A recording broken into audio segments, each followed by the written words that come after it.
Olá pessoal, sejam muito bem-vindos a mais um episódio do nosso podcast, o Dev Show. E hoje nós temos um tema aí falando de desenvolvimento de aplicações para nuvem. Eu sou André Seco e se a sua nuvem demora 1 hora para subir um site, corra o máximo que puder. Olá, eu sou o Erickson da Fonseca e saia do inferno e vá para o céu, vá para a nuvem. Olá, eu sou o Luiz Carlos Faria e é muito simples estar na nuvem. Não tem de provar que nuvem. Onde está a prova? Olá pessoal, aqui é o Renato Groff. O tema de hoje não é a sua namorada ou namorado, mas vai deixar você com a cabeça nas nuvens também.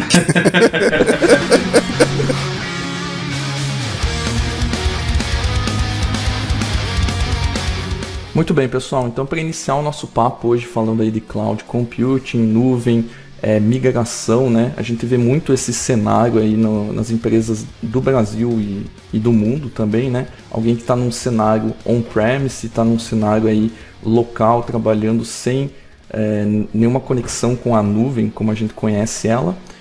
E eu acho interessante a gente falar, né? Quais são os desafios para a gente convencer o cliente ou a gente como próprio funcionário da empresa convencer os nossos chefes a aceitar a nuvem e como a gente pode provar que isso é uma boa para a empresa. Então, pessoal, uma coisa que acontece bastante em empresas que não têm ainda um background, né, um contato maior com a nuvem, é sempre aquela questão de, poxa, vai ficar muito caro. Utilizar tal plataforma de cloud é caro demais, vai encarecer muito. Mas o que muitos gestores, por falta mesmo de conhecimento, até de alguém que possa orientar mais abertamente, né, poderiam se tocar, né, é o fato de que com a nuvem você consegue reduzir uma série de custos, né? Não significa que você não vai ter uma pessoa de infra especializada cuidando da sua nuvem, né? Uma ou várias, né? Dependendo do porte da empresa, do porte dos projetos. Mas a grande questão é que uma série de custos que você tem hoje, que muitas vezes por ser alavancado logo no início de um projeto, né?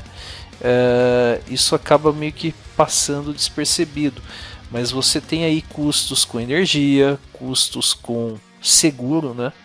Dependendo do caso, você vai fazer seguro, né? O recomendável é que sua empresa tenha seguro, né? Você não sabe o que pode estar acontecendo, né? Mas assim, seguro, tem procedimentos que você precisa fazer de segurança. De repente, se você tem um data center próprio. Então, o custo, muitas vezes o pessoal fica muito na questão mão de obra e quanto que é cobrado pelo serviço. Só que a questão do custo é muito abrangente, tem uma série de coisas que em muitas situações o pessoal não leva em conta, até por já ter embutido um custo no aluguel de espaço que é mantido, pagamento de energia elétrica, de internet, mas assim, tem muita coisa que precisa ser mensurada e quando você coloca tudo isso no papel, geralmente a médio e longo prazo você acaba vendo que a nuvem é uma excelente opção que vai te ajudar a ter uma redução significativa de custos e ainda possibilitar que você foque melhor na evolução dos seus projetos, né? Sem ter que se preocupar muitas vezes com questões de infraestrutura que acabam até atravancando e limitando a sua evolução. Ancorando no que o Renato disse, tem uma coisa legal que é o seguinte, esse custo que o Renato estava falando de segurança numa infra própria, na infra on-premise, leva em consideração redundância de elétrica, refrigeração para aquele data center, dependendo do tipo de dado que você trabalha, segurança antifogo, enfim, caixas blindadas, salas blindadas antifogo. Então, são preocupações e custos que extrapolam muito o que você imaginaria que seria colocar um servidorzinho do lado na bancada ao lado da tua mesa. Para fazer isso de forma séria, on-premise, você tem muito custo. Exato, sem contar que hardware deprecia. E custa caro pra cacete hardware. As pessoas acham que não, porque a gente tem às vezes uma visão um pouco míope de computador, que a gente, vou comprar um PC, eu vou comprar um Note, alguma coisa. Mas recentemente eu tô num projeto e eu sabia que não ia dar certo a nuvem por outros motivos que a gente vai discorrer ao longo do podcast, mas fazendo uma cotação de um servidor assim, bem simples, na verdade era 20 pau. Sim, pra início de conversa. Servidor bem meia boca, assim. Na iMúsica a gente comprava storage de $500 000 e de 2 milhões, de 1 milhão também. Exatamente. Se você for pegar um servidor de verdade, um servidor, essas as cotações, é 200, 300, 400k e por aí vai. Então realmente é muito, muito caro, sem contar que quando você tem uma infra toda on-premises, você tem que ter um pessoal capacitado para trabalhar com ela, porque dependendo do seu negócio, o bicho pega. E, custa caro também. Você manter pessoas custa caro, ainda mais no Brasil.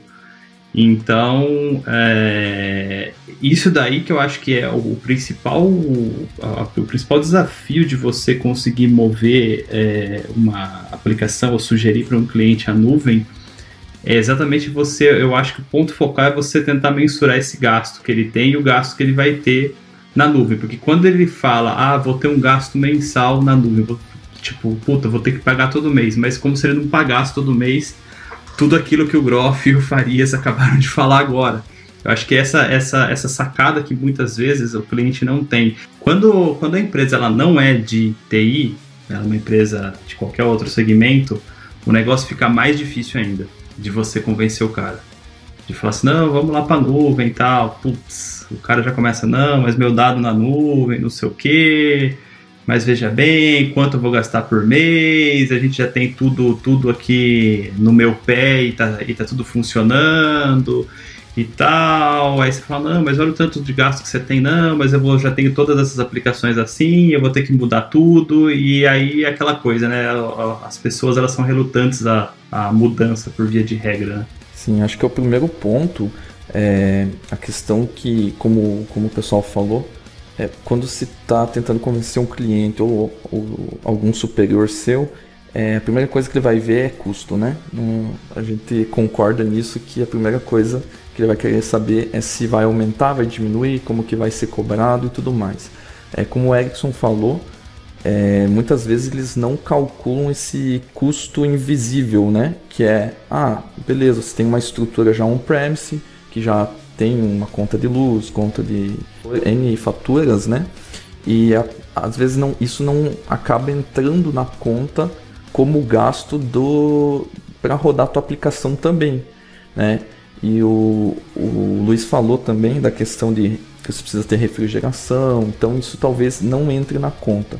Refrigeração, no break, tem uma série de elementos se você quiser fazer sério. Sabe que até a gente falou aí o que está mais diretamente relacionado, né? De internet, refrigeração, como o Luiz falou, mas até segurança patrimonial, né? Porque de repente você não leva em conta, claro. Se você está num condomínio de empresas, tem aí já essa parte de custo, mas dependendo do caso, você vai ter que colocar uma porta com algum dispositivo de acesso. Tem empresas que são assim para você entrar no data center. Então, assim, tem muitas variáveis aí para se chegar nesse custo. Às vezes, combinando algumas dessas variáveis, nem todas você já nota de cara uma redução até que pode ser chamada de drástica, né? Sim, não só com equipamentos, também com o próprio pessoal que faz a segurança de entrada e saída do prédio. Não, com tudo. Pessoas que vão trabalhar em cima de servidores, um time inteiro de infra gigantesco. Porque como acho que o Groff mencionou, se o time for sério, o Groff não, o Faria mencionou, se você fizer um negócio sério, você tem que ter um time de infra muito bom, não é brincadeira, é um time grande, com pessoas capacitadas e tal, e, isso tem um custo bem alto também.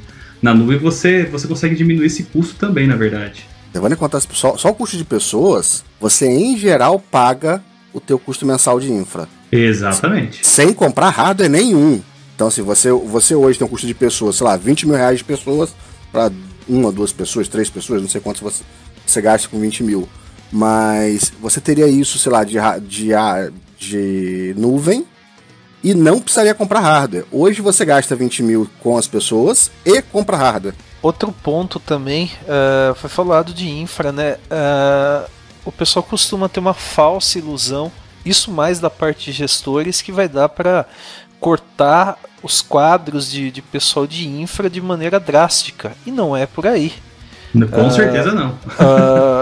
Não dá para você, por mais que com a questão do DevOps, com tecnologias como o Docker, que a gente fala bastante nos eventos, tal, simplificou muito aí para desenvolvedores também atuarem, auxiliarem o pessoal de infra. Não significa que você vai cortar o pessoal de infra, até porque se você for pensar dessa maneira, você vai ter o cara que cobra o escanteio e corre para cabecear a bola, e a ideia não é isso, né? Você vai ter profissionais especializados, né? É humanamente impossível alguém ser acima da média ao mesmo tempo em infra e desenvolvimento, não tem como. Não, você com certeza vai ter que ter um time de infra atuando independente de ser nuvem ou não. A diferença é que você consegue fazer isso com menos pessoas e de uma maneira muito mais rápida, né? Você tem um resultado rápido. Com profissionais mais gabaritados, né? Você pode ter alguém que já está no seu time há um bom tempo, você de repente até proporcionar maiores vantagens financeiras para o cara seguir na sua empresa, né? Mas claro, né? O cara vai ter que dar conta de uma série de questões, né? E até por não precisar gastar e sujar as mãos tanto com o que é clássico da infra, né? Tipo, deixa eu montar o servidor, deixa eu instalar tal coisa agora. O cara vai ter mais tempo para fazer um trabalho de mais qualidade, né? Monitorando e tomando tanto ações preventivas como corretivas com mais eficiência, né? Só fazendo um pouco a parte do advogado do diabo aqui, tem casos que, claro, essa migração da nuvem tem que bater, tem que fechar a conta, tem que ter uma análise, né, bem detalhada em relação a isso. Mas eu já vi casos de empresas onde não era vantagem para a nuvem. E como que você chega nessa conclusão? Por N motivos, o pessoal até já comentou, talvez você tenha uma política interna que não permita que seus dados fiquem fora do ambiente on-premise. Também você tem o caso do próprio gerenciamento de custos, né, o planejamento em si dos custos. E no caso do Azure, né, que é a plataforma de cloud que a gente utiliza, que eu mais utilizo no caso, você tem a calculadora lá para poder prever ou pelo menos chegar bem perto do que é o teu consumo mensal de determinados recursos, ter um planejamento, ter uma estimativa de custos e ver se realmente vale a pena ou não sair do on-premise para a nuvem. Fora essa questão de pessoal e tal, que de certa forma você vai ter que manter, né? Porque o pessoal que cuida da infra on-premise, como o pessoal falou, também vai poder evoluir e começar a trabalhar na nuvem, gerenciar a parte da nuvem. Mas são casos e casos, né? Tem que analisar bem o cenário. Sim, é até legal que foi comentado isso, né? Outro ponto que eu vejo também que acaba muitas vezes servindo de resistência, né? Para que o pessoal migre para a nuvem, né? Tá na questão de, poxa vida, o que eu preciso, quanto que eu vou pagar exatamente por um serviço, né? Tem N fatores que podem influenciar, né? Você vai contratar um serviço selecionando uma infra, né? Para manter ele, só que você tem que levar em conta também que o nível de utilização daquele serviço vai influenciar diretamente no preço, né? E inclusive, né, muitas vezes assim o pessoal fala, nossa, mas aumentou bastante, mas poxa, qual que foi o nível de utilização? De repente você está com um site que está tendo milhares, milhões de acessos diários, né, teve um crescimento alto, isso provavelmente influenciou no faturamento da sua empresa e significa que, como você está faturando mais, consequentemente você pode estar tendo um lucro maior, você vai precisar evoluir com essa infra, né? O Ericsson até ele fez algumas palestras recentemente sobre Azure que eu acompanhei, né? Seja de eventos que a gente organizou ou mesmo o MVP Conf, por exemplo.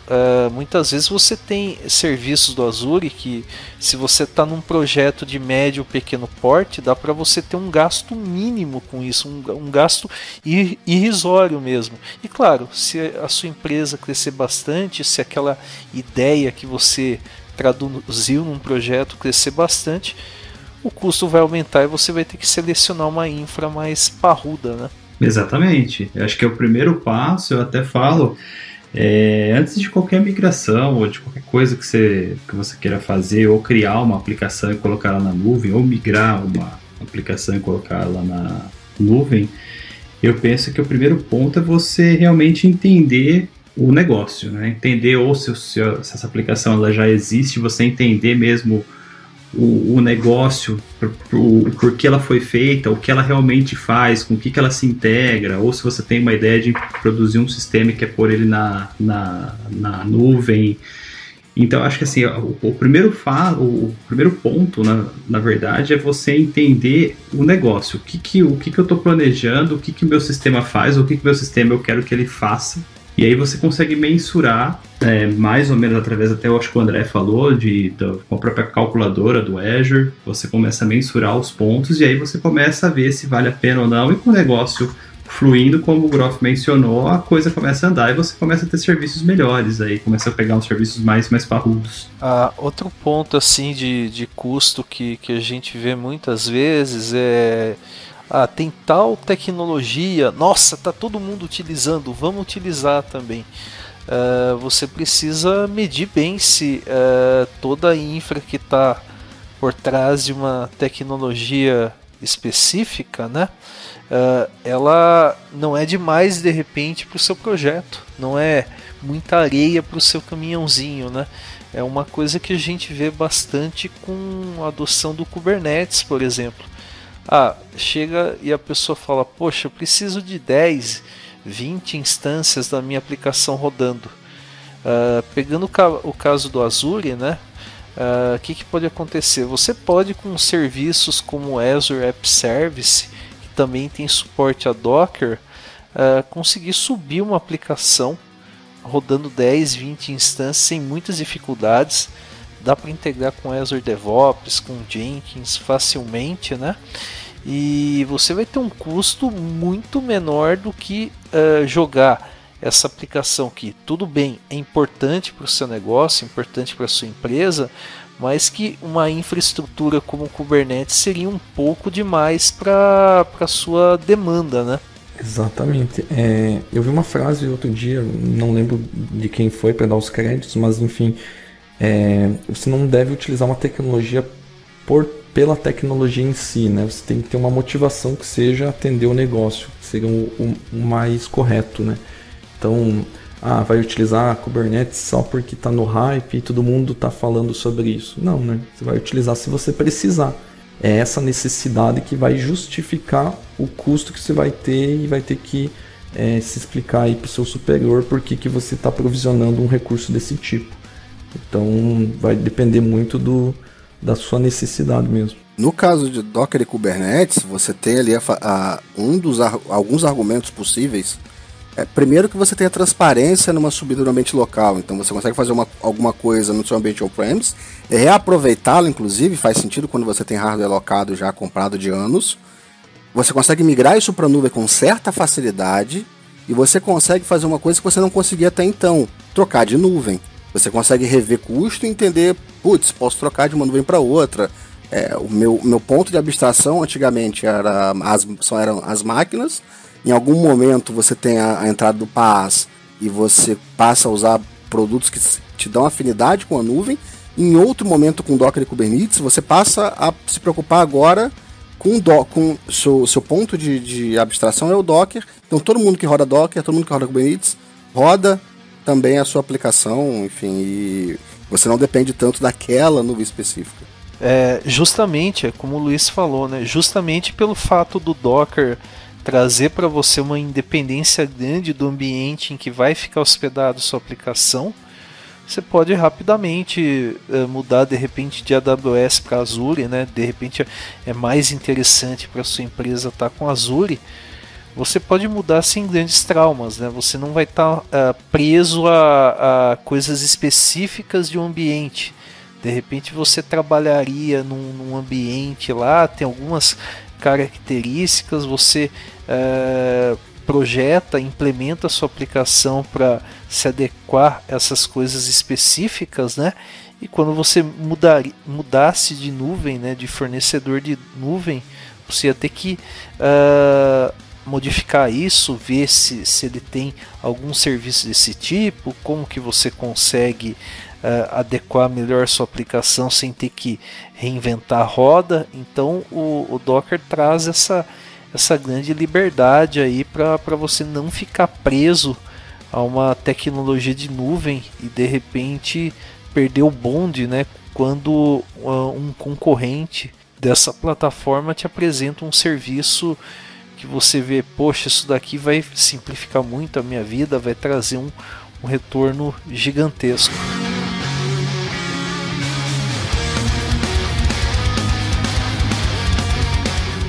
E a gente começou aí falando de nuvem, mas acho que é interessante falar para o pessoal, né, dar a nossa visão do que é nuvem, o que não é nuvem.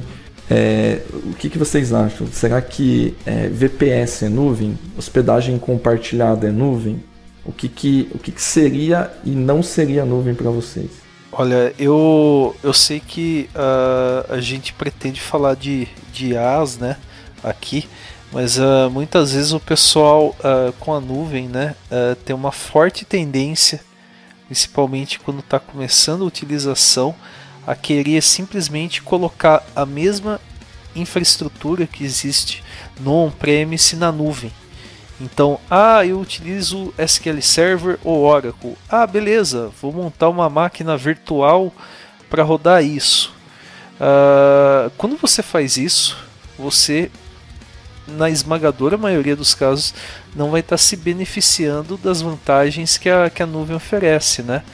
Você vai estar simplesmente replicando o seu modelo on-premise remotamente, mas você não vai estar evoluindo muito e nem se beneficiando de uma série de vantagens que o modelo em nuvem traz para qualquer empresa ou projeto. Exatamente, eu acho que o maior ganho quando você fala de nuvem é você usar o serviço mesmo nuvem como plataforma, né, o PaaS. De você, exatamente, se você tem lá o SQL Server, você vai mover como um IaaS para a nuvem, beleza, não tem problema de você fazer isso. Mas eu acho que o ideal é você começar a utilizar a nuvem mesmo com o ganho que ela te proporcione, questão de facilidade de você escalar a aplicação, de você fazer um deploy, de você usar tudo o que um serviço sobre plataforma te oferece, né? Que não são vários, diga-se de passagem. E na minha opinião, eu considero vários desses serviços que eu mencionei, VPS, hospedagem compartilhada, como nuvem também. Só que é como o pessoal falou, a nuvem seria uma gama de serviços que são oferecidos atreladas a uma infra gigantesca, né? Por exemplo, a Microsoft com os data centers, a AWS e tudo mais. Abstraindo toda essa infra deles, eles oferecem um pacote gigante de soluções, sendo hospedagem a nível compartilhado, hospedagem dedicada e muitos outros serviços, né? Banco de dados. Aí você tem vários serviços que a gente poderia ficar falando aqui o dia inteiro, né? Tem muita coisa numa plataforma de nuvem. Acho que são todos daquela família alguma coisa as a service, né? Exatamente. Então entra aí plataforma as a service, database as a service, container as a service, enfim. Sim, e é interessante quando você vai para a nuvem, né? Quando você tende a migrar para um serviço que te oferece mais coisas, você garimpar dentro dessas soluções algo que atenda da melhor forma possível. Então, por mais que seja um pouco difícil a gente mudar o pensamento, tá funcionando dessa forma, instalado o SQL Server, que nem o Erickson falou, diretamente num Windows Server. Então não vou subir uma máquina virtual lá e vou instalar o SQL Server. Se tem um formato que me atenda melhor, como o PaaS, por exemplo, né? Eu crio um serviço de SQL on Azure lá e posso somente fazer criar toda a minha estrutura de banco de dados nesse serviço. A infra fica por conta da plataforma de nuvem, né? Nesse caso do SQL Server, por exemplo, ou qualquer banco, para você manter uma máquina na nuvem, IaaS, em tese você gasta muito mais do que local. Então passa a não valer a pena, porque você precisa de um hardware muito específico, com a qualidade muito específica. Então trabalhar com PaaS te ajuda muito para esses casos de banco de dados. Eu acho que você tem ganhos ali, você tem que tomar esse cuidado do que como você está usando, como você planeja usar. Tem que se levar em conta isso também. E a questão dos dados também, ela é meio, como poderia dizer, meio polêmica, né? Quando a gente fala em nuvem, né? Porque por conta de uma série de restrições, regulamentações, tem empresas que acabam não podendo migrar completamente para a nuvem, né? Então tem esse ponto também a ser levado em conta, né? Para uma startup, por exemplo, que geralmente está começando do zero, um ambiente muito mais flexível, a nuvem é até um fator para acelerar o crescimento da empresa, né? Com a adoção de tecnologias, trazendo bastante agilidade, né? Mas no caso de uma empresa grande já estabelecida, né? Sobretudo a questão de gerenciamento de informação, né? Pode se revelar um empecilho para que a empresa mergulhe completamente na nuvem, né? Se você começar na nuvem é muito mais fácil do que você migrando diversas aplicações para ela, né? Como você mencionou. Envolve muito do fato de que às vezes não dá para migrar, tem diversos problemas quanto a restrições de dados e afins. E quanto mais você vai se atrelando ao on-premises, mais difícil fica para você migrar, porque, como a gente iniciou, né, é mais difícil de você provar que compensa a nuvem, porque você passa, entre aspas, na cabeça do manager ou do gerente, de quem quer que seja, eu vou ter dois gastos agora. Eu vou ter um gasto na nuvem, eu vou ter um gasto aqui on-premises e o time todo, e etc, tal, como a gente mencionou. Então, sim, começar na nuvem, numa startup, você iniciar é muito mais fácil do que você começar a fazer essa migração toda. Mas o que eu tenho visto é que quando tende de fato a começar essa migração, eu acho que a pessoa ela decide fazer isso, ela vai e coloca o menor projeto na nuvem. Ela põe um projeto, ela vê que o negócio começa a funcionar, começa a dar menos problema, e que quando, por exemplo, assim, muitas vezes isso acontece, né? Tipo, você deu uma merda e você precisa de um backup, e quando você vai testar o backup não funciona. E a nuvem, ela já te garante isso aí também. Então, quando assim que a pessoa coloca um primeiro projeto na nuvem, ela começa a ver que a coisa começa a funcionar bem, é a porta de entrada para o resto, né? Acho que o grande ponto é perder o medo, né? E como o Erickson falou, partir para um projeto de menor porte vai possibilitar, né, que aconteça uma migração mais rápida, né? E o pessoal realmente veja os ganhos que a nuvem pode trazer. Às vezes você pensa em migrar seu maior projeto, né? Vai levar tempo e pode ser que isso gere decepções que resultem na perda, né, desse trabalho de migração. Acabe sendo engavetado isso e seguindo como sempre foi, né? Tendo todas as dores de cabeça de gerenciar infraestrutura, licenças, tudo isso. E pior, cara, se você der mole, você queima o conceito de nuvem na tua empresa. Justamente, é isso que eu falei, você acaba gerando decepções, né? E aquilo vai acabar resultando, né, numa resistência grande do pessoal de gestão, né? Pessoal da área financeira, que vai colocar todo tipo de empecilho para que não seja mais feito investimento nesse tipo de iniciativa. Errar pequeno é flexível, né?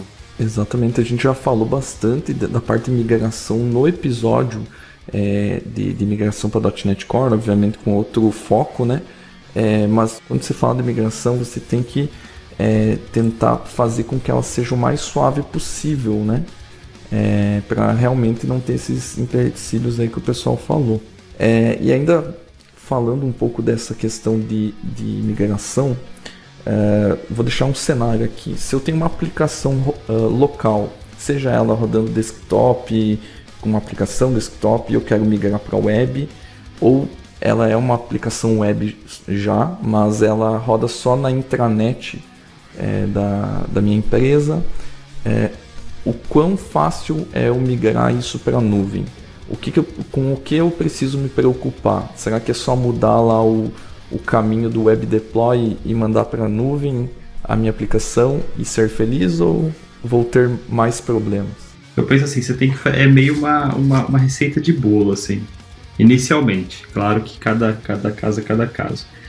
Mas assim, é que eu falei anteriormente.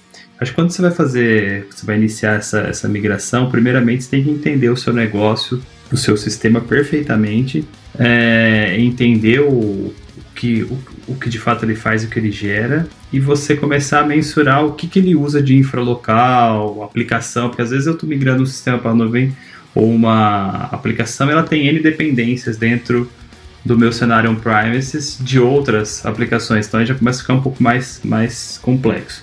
Mas eu acho que você tem que listar aí o que essa aplicação que você quer migrar ela usa de infralocal, de aplicações, enfim, etc. Eu acho que o segundo passo é você avaliar se necessita de você refatorar alguma parte do código para que suporte um serviço PaaS ou não. Porque como a gente mencionou, né, você pegar a sua máquina e jogar ela na nuvem, ok. Mas acho que não é essa a ideia. A ideia é você usar ela como serviço mesmo, como plataforma como serviço. Outro ponto é você mensurar se de fato vale a pena. Como acho que o Faria falou, às vezes não vale a pena migrar. Eu acho que foi o Faria ou foi o Groff, agora não me recordo. Às vezes você chega num ponto que você olha e fala, putz, acho que não vai rolar migração, não vale a pena. Às vezes tem cenários que isso pode acontecer. E eu acho que a partir desse ponto, se você viu que vale a pena e tal, eu acho que aí vale um estudo na nuvem para você ver, com base nisso, quais são os serviços da nuvem que pode acelerar essa migração e que pode tornar a sua aplicação melhor. Inclusive, com base nesses serviços previamente que você começa a vislumbrar, você consegue ir lá consultar o valor dos seus serviços acessando azure.microsoft.com/pricing. Querendo ou não, o gasto é fundamental. Todo mundo que já trabalha há um bom tempo aí em várias empresas sabe que a primeira coisa que o cara fala é gasto. Quanto eu vou gastar? Então lá você já começa a ter também uma certa visão de quanto você vai passar o seu custo mensal, e baseando-se nisso você começa aí a montar time, mapear o recurso, e aí vai. Não, só lembrando de uma empresa que eu trabalhei em que não valia a pena fazer essa migração, porque a gente tinha alguns terabytes de dado hot. Então, e isso transformaria não, terabyte não, já era petabyte. Isso viraria um problema.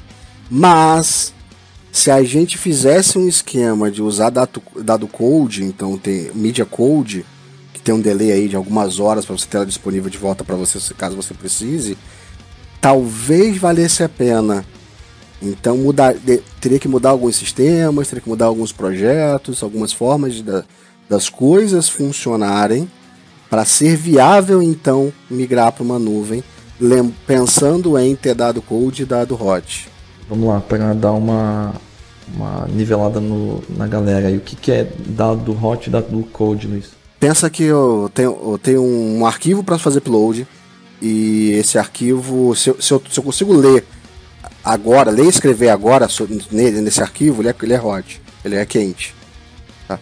Então é um perfil de storage como o Lob Storage do Azure, como o S3. E o dado cold é um dado que você bota num bucket e você manda ele armazenar num back-end lá de fita, sei lá como. É da cloud que cuida disso. mas ele tem um custo muito menor de armazenamento. É como se... Eu estou dando dados hipotéticos, tá? Enquanto você gasta $10 para X megas, X gigas, você gasta 1 centavo para X gigas no outro. É discrepante a diferença de custo. Ao passo que o meu problema é que eu tenho delay para a entrega desse cara. E eu não entrego 1 a 1. Eu entrego um bucket inteiro. Legal. Ainda nessa parte de migração, eu já peguei casos onde, por exemplo, o sistema que roda na intranet ela é pouco otimizada, pois a intranet talvez seja bem rápida, né? Então, se é um serviço que... Vamos lá, eu tenho uma empresa grande, tá? Mas ela não tem filiais e eu tenho uma estrutura que roda com um serviço web na intranet. Então, eu estou trabalhando numa rede local. O tráfego de informações que eu tenho, dependendo aí da rede em si, pode ser gigabit, né? Então, às vezes o programador já desenvolveu com esse mindset baseado nesse cenário, e ele não se preocupou em otimizar muito o código, assim como o Erickson falou, que muitas vezes a gente tem que refatorar para conseguir migrar isso para a nuvem, e acontece que ele está baixando 1 mega, sei lá, por página que ele está exibindo na tela. E se você está numa rede local, isso é rápido, ok, né? Você não vai demorar tanto para carregar uma página. Mas no momento que você vai para a cloud, você tem o fator latência, né? Você está hospedando isso na internet, então você está num data center, sei lá, pode ser do sul do Brasil, aqui, pode ser lá dos Estados Unidos e assim por diante. E dependendo disso, você tem um tempo de resposta, você vai trafegar esses dados pela internet. Então, cada página que você está aí exibindo, seguindo esse mesmo ponto aí de 1 mega por página, você teria que fazer o download desse 1 mega, tá? Para sua máquina, o seu navegador ia fazer isso, e aí você ia exibir com uma performance terrível, né? Tudo bem, a gente pode ter a questão de cache, ok, mas nem de longe isso é o recomendado, você ter um tamanho da sua página, dos recursos que ele baixa quando você acessa uma página de 1 mega. Então toda essa questão aí a gente tem que analisar, tem que otimizar o código, você tem que olhar essas opções de storage que o Luiz comentou, né? A parte de hot code, a questão de banco de dados. Então todas as dependências que você tem numa aplicação intranet, você tem que fazer a cotação, orçamento e também ver pela viabilidade de otimização do teu código atual e se ele pode ser migrado para a nuvem ou precisa de alguma adaptação.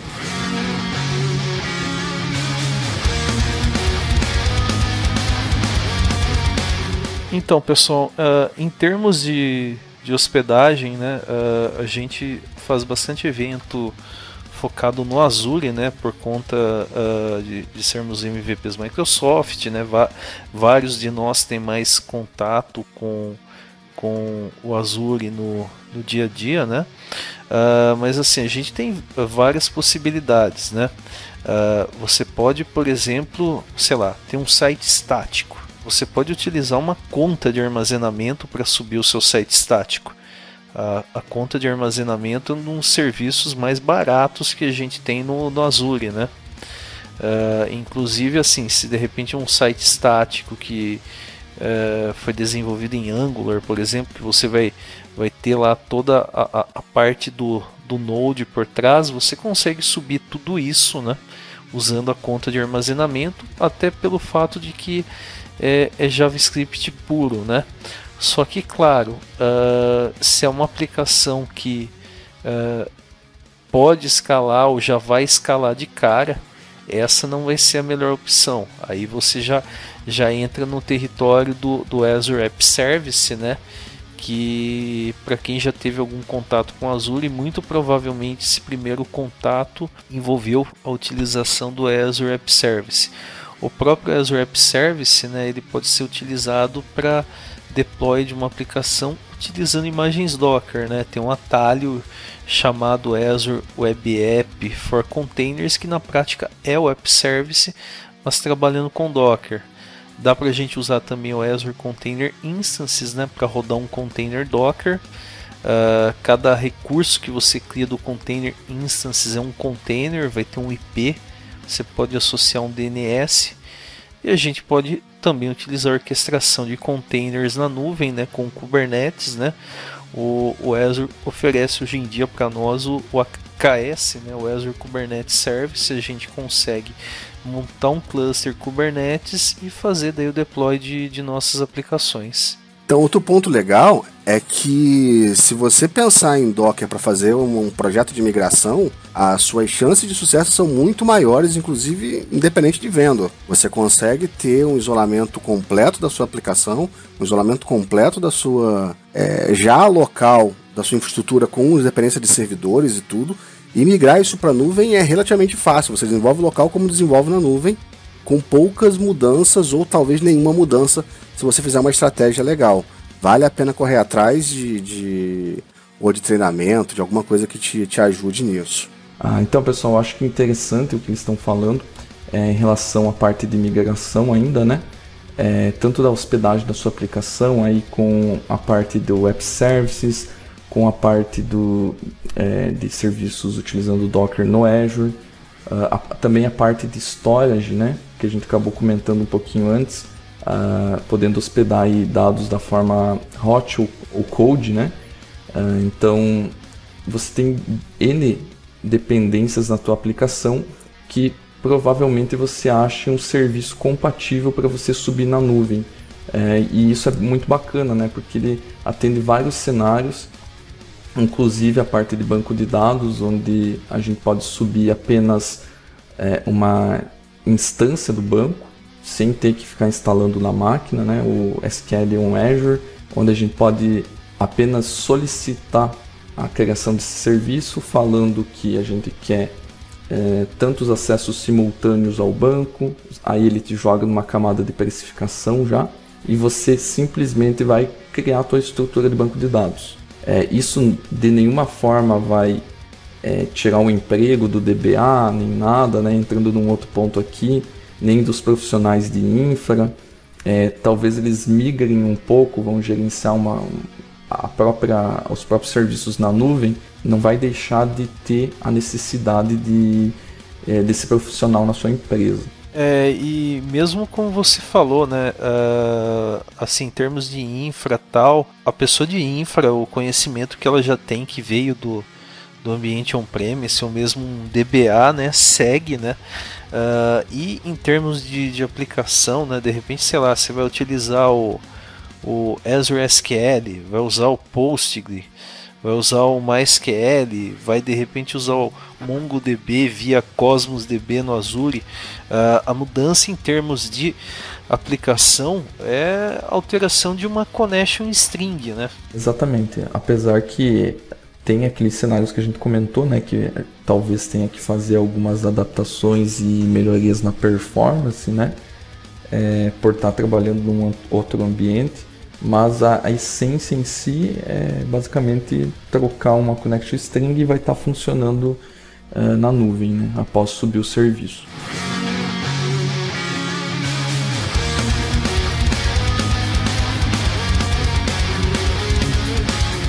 Bom, pessoal, então o papo aqui sobre Cloud Computing, nuvem, migração, tem muita coisa que a gente vai querer falar ainda. A gente vai acabar separando isso em 2 episódios, então nós temos aí no segundo episódio comentar um pouquinho sobre a escalabilidade de aplicações na nuvem, o que eu devo considerar para isso funcionar de maneira correta, por que as empresas usam muito IaaS, quais são as ferramentas de PaaS que a gente tem na nuvem que podem substituir essas soluções de IaaS, e também o que a gente pode fazer quando a gente tem um parque gigantesco de hardware, né, na nossa empresa e a gente opta por não atualizar isso, tá? E consequentemente buscar novas soluções, ir para a nuvem, e como que a gente procede quando a gente tem um case desse. Então esse segundo episódio sobre Cloud Computing vai sair daqui 15 dias, tá, pessoal? No momento que a gente está disponibilizando esse episódio, daqui 15 dias sai o segundo, tratando aí sobre esses assuntos que a gente deixou em aberto na nossa pauta, beleza? Pessoal, esse podcast está para entrar no ar perto do dia 1º, perto do dia 2 do 7, 2 de julho. E a gente vai estar em pleno lançamento, eu e Renato, do nosso treinamento de Docker, cara. O Docker definitivo. A gente vai falar sobre muita coisa boa, a gente vai fazer um aulão explicando não só sobre Docker, mas também sobre treinamento, sobre bastante coisa legal. O site já está no ar. Se você for no blog do Renato ou for no meu site, vocês vão achar o link para se inscrever. Então se inscrevam e vai ser muito legal. A gente tem muito a falar de Docker até o final do ano. Vai ser a gente está planejando o maior, mais intenso e mais abrangente treinamento de Docker do Brasil, beleza? Show de bola, a gente espera aí que vocês acompanhem, né? A gente, eu, Luiz, está sempre procurando produzir conteúdo sobre Docker. É uma tecnologia que a gente pode se considerar entusiasta, né, Luiz? Ah, sim, cara, quando eu comecei era só mato. Agora já tem até prédio em volta, né? Ah, sim, construí muita coisa. Show de bola. Então, fiquem atentos, né, pessoal? A gente tá divulgando e espero aí que vocês possam estar participando e também indicando aí para amigos, aí, profissionais, colegas de trabalho que possam se interessar também. É isso aí, então, pessoal. Espero que vocês tenham gostado dessa primeira parte do episódio sobre Cloud Computing. Não esqueçam de interagir com a gente, mandar feedback lá no nosso site devshow.com.br. A gente também está no Spotify, no iTunes, e você pode procurar a gente no seu app de podcast favorito. Procura lá DevShow, adiciona nos favoritos e fica ligado que a parte 2 desse podcast vai sair daqui 15 dias. Fechado? Valeu, pessoal, até mais. Valeu! Falou, pessoal, até mais. Valeu, pessoal, até mais.